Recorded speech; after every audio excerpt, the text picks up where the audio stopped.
Hello once again, and welcome back to the New Zealand Property Podcast and video series. And today I have a returning guest from a few years ago, young Campbell Venning from Christchurch. Welcome along, Campbell. Hey, thanks, Mark. And I turned 51 this year, so I don't feel young. I think I'm young, but the ages are getting on me. But Yeah, I guess don't we all, mate? right, We all feel young. I like to think we feel young, but that's all good.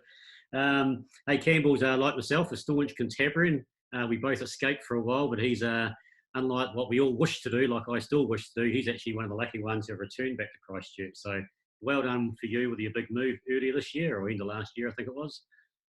So, yeah, no, it was last year, and I used to live in the Wairarapa before living in Wellington for 15 years, and my commute time home in the Wairarapa was 2 hours from the airport. Now it takes me 6 minutes to get home from the office. So and I can get to the beach in 20 minutes and the ski field in just over an hour. So I am loving being back in my hometown. But at the same time, we're finding properties for companies like yourself nationally. And so I still get into the North Island and I love it, but I am loving living back in Christchurch. Great stuff. Well, thanks for that, Campbell. Well, let's get into it. Campbell's from the Property Factory and specialises in new builds around the country. But particularly today, we're sort of going to talk about a bit about Christchurch, and with this COVID-19 and all there's a lot of these throwaway comments, man, going around at the moment on this is going to happen or that going to happen. No one knows what's going to happen. Tell us why Christchurch. One thing I did read by a few economists last week was saying Christchurch might be a bit more protected than some of the other cities. Tell us a bit about why if you agree with that, first of all, and maybe why. Well, okay, and it's been the topic for all of the people in the investment sales or listing industry. And look at us; we're more of a listing business from a going out and really finding the best stock. Personally, on the investment front, from what I've seen, listened to, read, this is not, in my opinion, a global financial crisis. It's not a GFC for us. It is for tourism. It is for tourism-related industries. There's no question. But if I look at the major centres, which is where we recommend people invest in, I don't see a lot of change. I see a little bit of short-term movement in terms of people that have been in the Airbnb market moving their properties back into long-term rentals. But we signed up for people during level 4, and the property managers worked around it where they could and just delayed until they couldn't. So the long-term rental market is strong. We've got a housing shortage. We had that before COVID-19. And if you're in the main centres, the government have been keeping people employed. Some employers have made people redundant. There's no question. But if I look at your typical tenant of an investment property, there's double income, typically white, blue-collar workers who are in a business that is not tourism related, because main centres are not as tourist focused as places like Rotorua or Queenstown, and they're still employed. So we have not, touch wood, had a customer who has lost a job. There will be out there, but it's a small percentage. I don't believe we're going to have 10 or 20% unemployment. It's just ludicrous in my opinion when you've got a government that's paying people. So I think we will ride this thing through as good as possible as an industry. I think people will definitely look a lot harder at vacancy or who's the tenant. But when they actually talk to the property managers and talk to people with the coalface, they'll find that it's pretty much business as usual. And, and I'm talking main centre. If I was talking about Queenstown, different kettle of fish. That market is going to have major changes for the short to medium term. Long term, I think it's safe, but short to medium term, you've got changes in a place like Queenstown. And that's understandable, it's discretionary. Whereas Christchurch, Wellington, Hamilton, Auckland, Tauranga, safe as houses locations, because you've got population growth that's outstripping supply of real estate. Right. And then I guess go to look at Christchurch. It's got that little thing that happened a few years ago, called that earthquake, that has really has left Christchurch the only city out of all the cities that you just mentioned there that hasn't had those massive capital gains than the others have had because of the growth, because it started again, and right now, as you said, there's a shortage of property in most areas, and I think Christchurch, you know that better than me, is one of those areas. But for me, looking on it, and I think that's what the economists were talking about last week, is everyone else had the growth. Christchurch hasn't had that growth. Christchurch is at less risk right now, and I believe, in my little staunch Cantabrian way, with what's happening and what I've seen, is in the next next 10 years from now, as the city gets better and better. It's getting great now, but as it gets better and better and bigger, you're going to do very well anywhere close to that city area sort of thing, even outside the Yavs, but within a kiwi of it. Look, you're 100% right. And the major earthquake was in 2011. That's 9 years ago. Mm. The city has 17 major infrastructure projects, of which 70% of them are complete or near completion, with the last 30% to go. There's no question that capital growth is very close for the city. And that's not just me as a property guy saying that. There's so many commentators saying that Christchurch is forecast for growth. And for the North Islanders, I'll point. I mean, I've actually spent most of my life in the North Island versus the South. So I'm not saying that because I moved back here. I actually moved back here for personal reasons. But if I look at Wellington in 2014, I feel like that's Christchurch right now. And we were saying in the industry, hey, we were selling properties at 7% yields in the CBD of Wellington for 480 grand. Those same properties are now 700. And Christchurch has just lagged behind the rest of the country from a growth perspective for a whole bunch of reasons, but mainly the earthquakes, as you pointed out. And it's because the people have taken a while to come back. But the Christchurch is now larger than it was before that earthquake. Its population slightly declined immediately after the earthquake, but when people left temporarily, but a lot of them have come back. But now it's got natural population growth. And I think COVID-19 will send a lot more people from the Northern Hemisphere or just an overseas general back into New Zealand, and some of those will come to Christchurch. So I think fundamentally it's got all the triggers of growth around the corner. But putting growth timing aside, it's going to happen at some point. You've got to look at prices, because somebody in a nursing job or someone in a teacher's job or someone in a stock standard job in Auckland, Wellington, Hamilton, Christchurch, they're all paid a similar amount. And one of the sectors that we've kept an eye on for the last year has been millennials, first home buyers. And a lot of them are moving down here because the cost of living is so low, because house prices, which is typically your biggest overhead, house prices are so cheap. And you're getting a lot more bang for your buck. So I think Christchurch has been it hasn't been hidden. It hasn't been a hidden secret, but I think people have just said, oh, there's insurance problems, it's still being rebuilt. But in the meantime, the insurance problems actually went away about 5 years ago. It's easier to insure a house in Christchurch than it is in Wellington now. And secondly, in terms of rebuild, yes, they're still digging up some roads, but if you look at the core CBD, if you look at the core suburbs where people move to, they're now being gentrified and infill housing happening. So, yeah, I think Christchurch is in for some pretty happy years, and I don't think these prices will last for long, Mark. They're just, in my opinion, and a lot of people's opinion, too cheap. Yeah, no, really, really good overview of where things are at, and the comparison with Wellington is very pretty comparable. When Wellington was at one place in New Zealand, it just sat and stayed level for years, 7 or 8 years before it actually moved. It was one of the last of the big cities to move. And yeah, comparing with that is probably right. And even me, we do a lot in Christchurch, and we've seen what we have seen in the last year and a half is a lot more sales, and that's definitely happened from move back 3 years ago. A lot more sales. The sales happen pretty quickly, and the prices have just crawled up by little bits and pieces, sort of thing. But the sales have maintained to go on, and the interesting thing with that is the need for rentals is also on the grow. And one thing that I've been preaching for a little while now is people wanting good property to move into. The younger people these days, they buy, they rent, whatever it is, whatever they do, they don't want to have that quarter acre property. They go and paint fences and all those horrible things in the weekend that I was brought up doing and you would have been brought up doing too. I aren't interested in that anymore, and neither are they. They look at these phones and they see what's on in the weekend and they want to go and enjoy it, and so they should. So, yeah, so that sort of leads us, I guess, on to the Christchurch and the new build. And Christchurch is a new city that's going up, and new builds are obviously a part to play in that.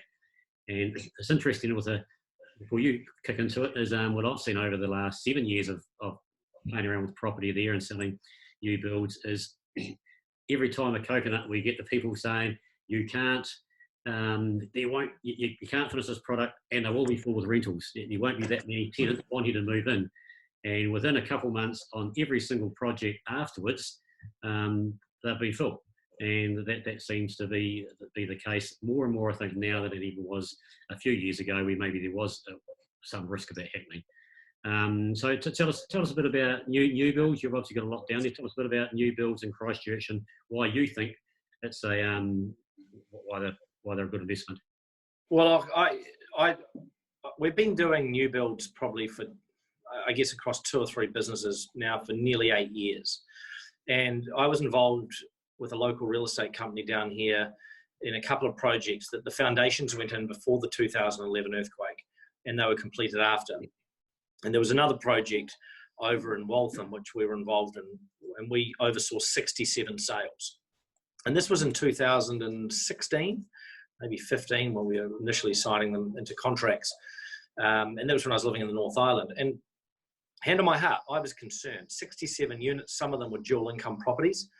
And I said to the property manager, I said, man, we'd sold them. They made sense. The numbers were perfect. But I was thinking, man, 67 units, 80 odd units for rent, because some of them were double income. Are we actually going to get these rented? And I was really concerned. But I met the property manager and she said, we've been advertising for 4 weeks. We have 80 prospective tenants lined up. And I almost didn't believe her. Anyway, I went to the first show home viewing. It was still a construction site, but they set one of the units up, and there were 45 at the first viewing, and they had 3 more viewings that day. And it was rented within 6 weeks, 67 units, 80 tenants. So that was a long time ago. And since then, supply has still not kept up with demand. And if I look at a project that we're on at the moment in Sydenham on Colombo Street, 1.5 k's from the CBD, 1 bedroom, 2 bedrooms, every single one of those that have purchases of every single one of those that have been bought by landlords have been rented within days, not weeks. And to me, the further south you go from Auckland, the colder it gets and the more people want new versus old. And that whole 1/4 acre dream or 1/2 acre dream that we all grew up with has just dissipated, because millennials, as you said, they're on their phones, they want to be out, they want to be close to where they work, they actually want to enjoy life. And I take my hat off to them, because, you're a long time dead. So why we then still work on that whole 1/4 acre dream, it's changing. And I look at and don't get me wrong, some people still buy house and land packages, but the sections are getting smaller. So we do townhouses, apartments, and house and land.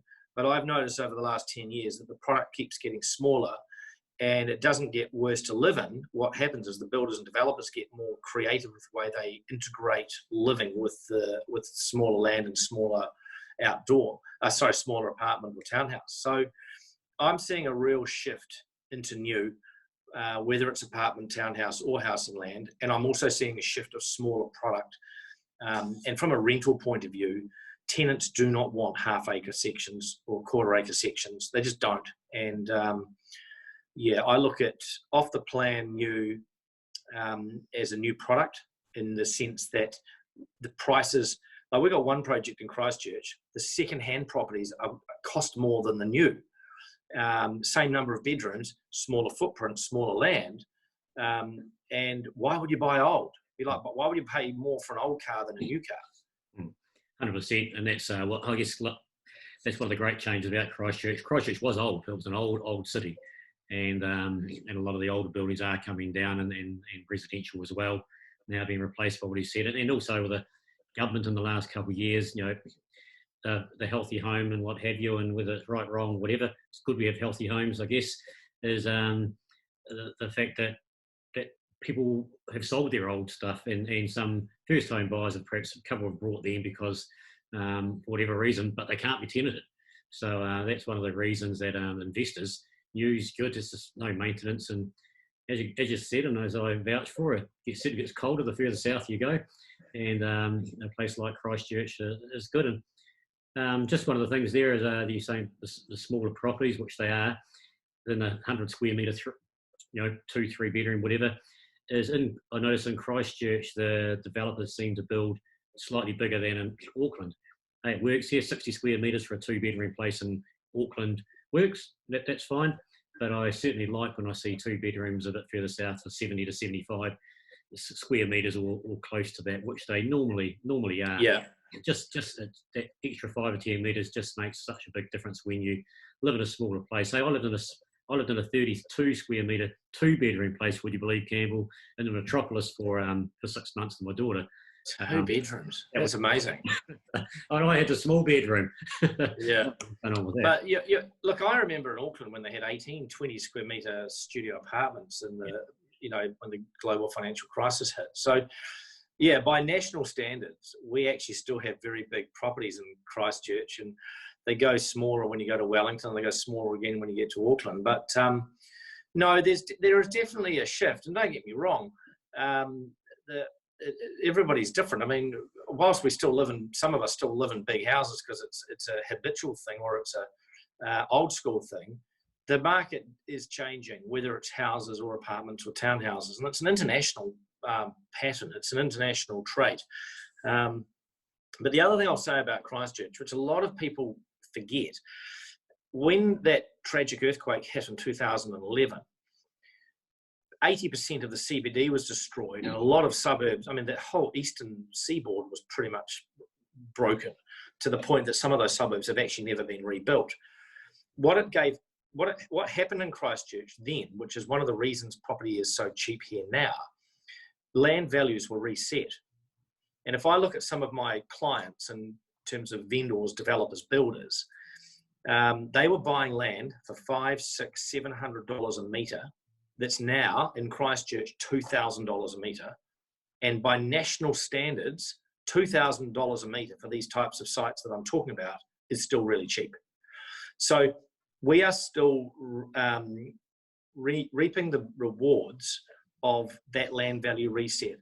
And as I've been saying to our clients, it's not going to last long.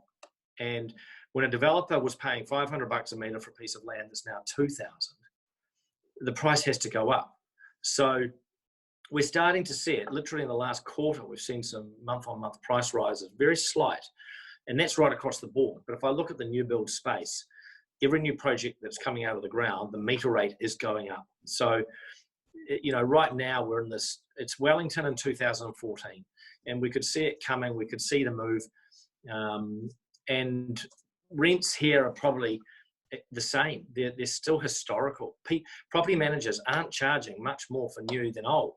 And if you look at Wellington, the price for a second-hand cold property rent can sometimes be 50% less than brand new, because tenants will pay the premium to get into that new. Whereas here, they're not doing that yet because there's been a lot of stock hit the market. And it hasn't been oversupplied. It's been well taken up. But there hasn't been that, because it's still being filled as a city. I mean, they reckon there's only 7,000 people living in the CBD at the moment, forecast to go to 20,000. And again, that was Wellington in the 90s. And now look at it, it's the most expensive place in the city, in the country, to rent dollar for dollar CBD equivalent. And that's just lack of supply. So that'll catch up here. So buy before it catches up and prices go up. Yeah, there's certainly that's one opportunity in New Zealand right now where it has to go up. There's only one way. Well, whether it's 1 year or 3 or 4 years, or 10 years, and 10 years. I'll say 3 or 4 years and 10 years, not either or. That has to happen. So you can buy a 1 bedroom for 350 odd thousand, or twos for mid fours, comparable in Auckland for, I guess, is somewhere in the high sixes for a mid four in Christchurch, and slightly bigger, so not really comparable. And I think they usually all come with a car park normally. Sometimes they might not. So tell us, what sort of yields are you getting down there? So you're buying 200,000 cheaper than Auckland, not far, much less than that in Wellington. What sort of yields are you getting? You're still getting 5% yields? Yeah, we are. And we're getting, one project, we got up to 6 for some of the cheaper units that have all sold. So, yeah, anything 4.8 through to sort of high 5s is pretty common with most of our projects. The difference will be, it'll be in the 4s if it's closer to the CBD within the 4 ABs. It might be steel or concrete construction, which is a lot more expensive, but it's longer lasting. But if I look at our stock standard rentals in the 1 and the 2 bedroom space, yeah, they're typically mid to high 4s to high 5s, and all new, 10-year warranties, double glazed, etc., etc. But as you said, the price point is just so different. But the tenants are probably on similar incomes. So, you know, I think, and that comes to quality of life. Tenants down here probably have more disposable income than the equivalent tenant in Auckland, Hamilton, or Wellington. I mean, the high income earners can afford more, and they typically rent more. But you know, the bulk of the market, or the rental market, there is room for rental growth here. And the one thing, and you'll be telling your clients the same thing here, when rents go up, values go up, because investment property is often calculated on a capitalisation of the rent. So not only do we think property is undervalued here, we also think rents are proportionately low because it's still a city being built. And we saw that in Wellington, which was when Wellington had 2 things happen. It had a massive rent jump, and it also had a big influx of Auckland and North Island, or, you know, Hamilton, Auckland, Tauranga investors hitting it. And it happened quite quickly. So I don't know if we're going to get another overnight jump here in Christchurch. But as new complexes and commercial and government buildings are finished in the CBD here, and I see more tenants moving in, I do see the rents slowly moving. So, you know, there's a few of those to come with the convention centre and the covered stadium and the Metro Sports Centre. Those are 3 big buildings. Probably employed, they will probably employ between them a couple of thousand people. So, you know, that's just 3 projects off the top of my head, and they're all at various stages of construction. Yeah. Now, just a question there, some people might be asking who are listening to this, going, what's the difference in Christchurch between I guess you're saying a high 4s and a high 5s 2-bedroom place for in the new build category? What's different about that? Pretty much location and the tenant profile. I mean, if I look at our bread and butter stuff, it is in that 300 to 400. As soon as you get into 500 grand for a 2-bedroom, talking 2 bedrooms now, you're getting a more expensive build, but it won't get you any more rent. So long term, the more expensive one will, because it's closer to the CBD, it's like anything, it's location. I mean, we've got a project just off Latimer Square at the moment with, it's in the 5s for the 2 bedrooms. That same product in Sydenham is in the 4s. So it's $100,000 difference. The rent's almost identical. And the reason they're both good products, the one closer to the CBD will more than likely go up proportionately higher. So it's all about balancing what your investment needs are. Are you looking for growth, or are you looking for yield? So yeah, does that answer your question? Great. It's a good answer, and probably some people in Auckland that don't really know the South Island and Christchurch very well. It's a wee bit different, I guess, down there. The high price places you're saying about location are either really close to the city centre, or around the lakes or Hagley Park. The lakes, the Avon River that goes through, and there's some areas there are really expensive. I guess those places are in Auckland, like around the bays, Mission Bay type sort of situation, where some of the city centre stuff in Auckland isn't necessarily that expensive. But Christchurch is certainly around the park, the Avon and the city centre. Yeah, you're 100% right there. I mean, if you go east, it's cheaper than west, and west is where Hagley Park is. The sun sets to the west, obviously, and it's a funny city like that. You know, some suburbs, which if you look at Phillipstown, which is southeast, you'd look at it on a map as an Aucklander or a Wellingtonian thinking, that is so close to the city, I've got to buy there. But it's very industrial, it's low socio-economic, and it's probably got a long time before it will be the Fendaltons or Merivales. And Christchurch is funny like that. So you've got to be very careful that you do, like, take Sydenham or Addington. Those are very popular suburbs. They're well priced, but they're also very well developed.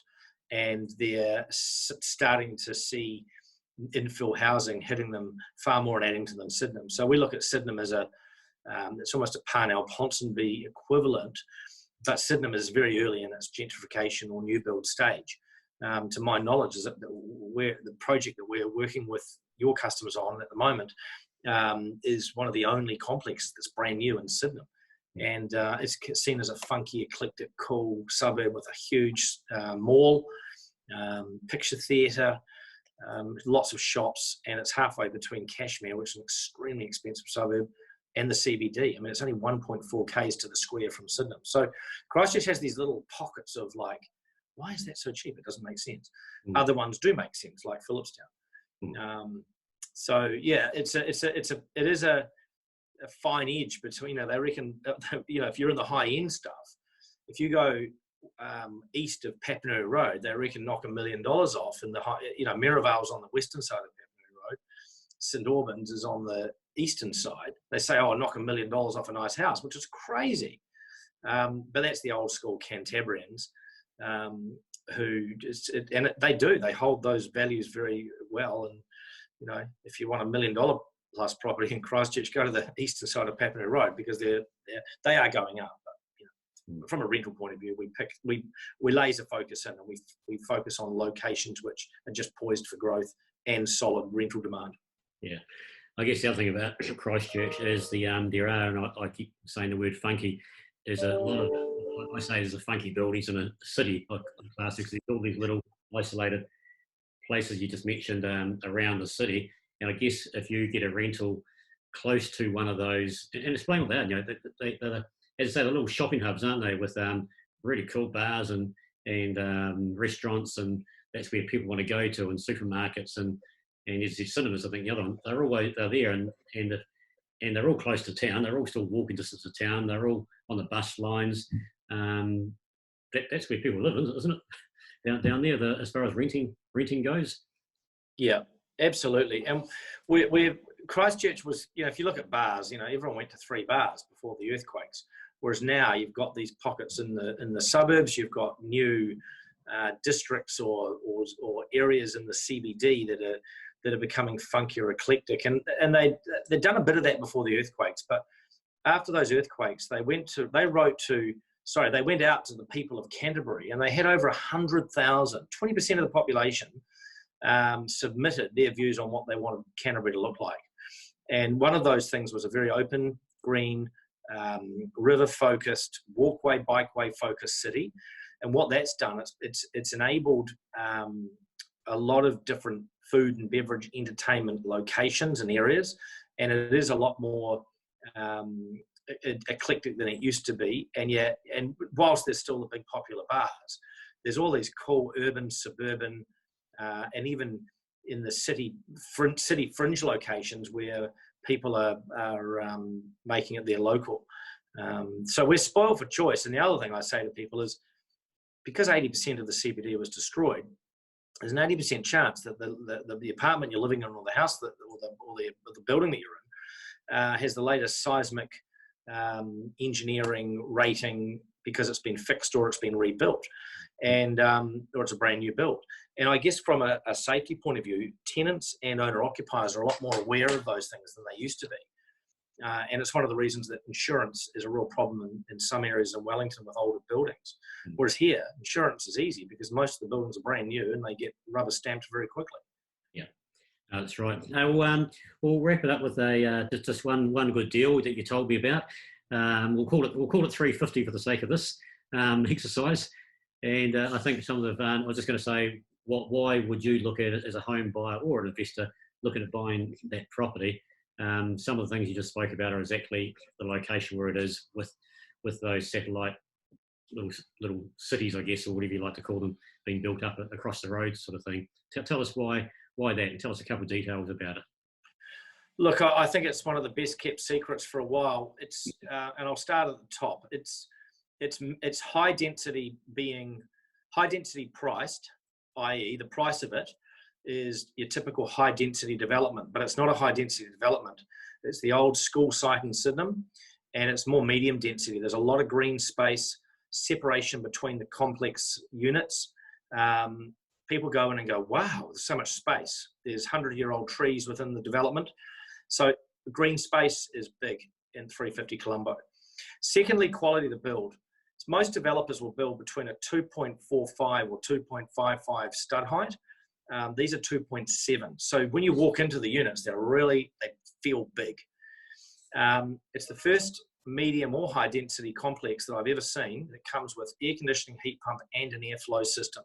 And in Christchurch in the winter, that's really important, so you don't get condensation and moisture. It's a mixed use project, meaning inside the complex is 500 and something square meters of retail space, which will have your cafe, it'll have your bottle-o, it'll have your Foursquare or your convenience store, your flower shop, your wine shop. It hasn't been filled yet. So at your doorstep, you've got shops. And a lot of these infill housing projects, the first thing that tenants look at is how far away are they from the shops. There's a bus stop at the front door on Colombo Street. And also outdoor living. Every unit has outdoor living, most of which front and back, and that's quite rare for infill housing or high to medium density. But okay, and finally the last one, price point. For they started at 330 grand for the one bedrooms, up to 385, 420, up to 475 for the twos, and these are big units for that price. So I don't know if I'll be able to find that kind of meter rate again. So check it out on your website. Your clients should check it out on your website. And another good thing with that, which we don't have a lot of actually, is product that it's already completed. So these are actually completed, and even on top of that, as you said, with your I think alluding to this property before, you've got your property managers that have tenants ready to move in when an investor buys it. How good's that? I know, and we rarely get new product, and it's been immaculately built and it's in great condition. And I think for every single tenant, every single investor, we've had tenants available before they settled, i.e. the property managers have organised tenants pre to settlement, and so that they've had no vacancy. So it's a pretty cool project, and I took one of your guys through it last week, and he was very impressed. Yep, no, that's all good. Okay, anything else you want to just casually say before we're all finished? Any brave predictions by Campbell today? No, look, we moved to level 2 tomorrow. We've been business as usual for a couple of weeks now. The first few weeks of lockdown was pretty strange. I think the government have done a pretty good job with this one. Hopefully we don't get flare-ups over the coming weeks.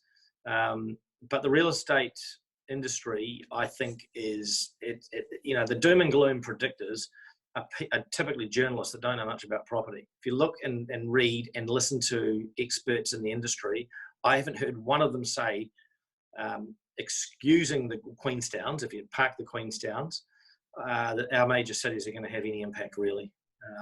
If anything, we're going to have more population pressure on us from Kiwis returning from overseas. Yeah, that's my view. Yeah, no, likewise, and especially in residential. Commercial might be a little bit different, but we're talking residential today. And we are, yeah. I'm not talking commercial. There's going to be an abundance of office space in some locations because people have worked from home, and someone will stay. But and retail, some of these businesses, it's been tough. But that again, it'll be short term lived. There's only so much land and space in these cities. Yeah.